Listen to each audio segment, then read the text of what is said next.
Good morning to all. I am going to talk about freedom fighters. Freedom fighters are heroes who fight for our rights and freedom.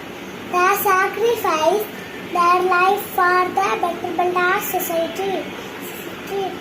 The freedom fighters like Mahatma Gandhi, Nehru, Patel, Bhagat Singh, they sacrificed their life for India independence.